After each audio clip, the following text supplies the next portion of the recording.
Hi, this is Kahan, and welcome back to another episode of Strategy Capstone. Anyone working in the corporate scene will come across the term SWOT analysis at least once throughout their working journey. This term, as much as one may think, doesn't involve an evaluation of law enforcement military response units, but rather the action of taking a hard look at a company. Regardless of if a company consists of 2 people or thousands, a great way to evaluate any organization or project is by conducting what is known as a SWOT analysis. So SWOT stands for an organization's strengths, weaknesses, opportunities, and threats. And a SWOT analysis is an organizational technique for assessing those 4 core elements. By conducting a SWOT analysis, a person is creating a synthesized overview of the current state of their organization. In order for organizations to understand their current state, they have to determine where they're going next and be informed on what actions they can take to achieve the future they desire. And by performing a SWOT analysis, they can do such things.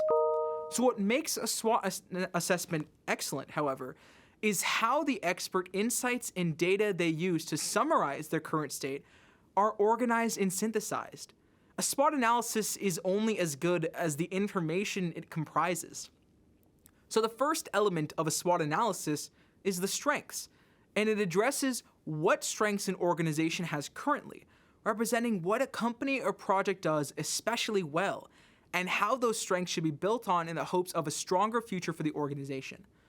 So some examples of strengths an organization could have are what they do well, qualities that separate them from their competitors, their internal resources, their tangible assets, and even, in some cases, the intangible.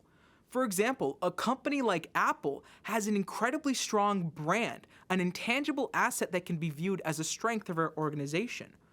But strengths can also be things that are more easily defined, like having a unique selling proposition for a product line in particular. Even a company's literal human resources, its workforce, its people, can be labeled as a strength if they possess strong leadership qualities or great teamwork. Moving on to weaknesses. Weaknesses are the answers to the question, what are the things holding a project or business back? Basically, weaknesses refer to an organization's internal weaknesses, which are those that interfere with or limit a company's capability to reach its desired future state. So it's things that an organization doesn't perform well or needs to improve on. And this could be anything from things a company lacks, things that a company's competitors do better, the limitations on their resources, or even having an unclear, unique selling position. Organizational challenges, such as a shortage of skilled staff, budgetary or financial limitations, and the lack of USP in a crowded market, are clearly defined examples of weaknesses that may be inherent within an organization. Now, the third element of SWOT, the O, is for opportunities. And these are described as the external factors that an organization is able to benefit from and act upon. Opportunities are only realized once a company actually makes a decision to act upon them. And so they're often the drivers of an organization's growth strategies.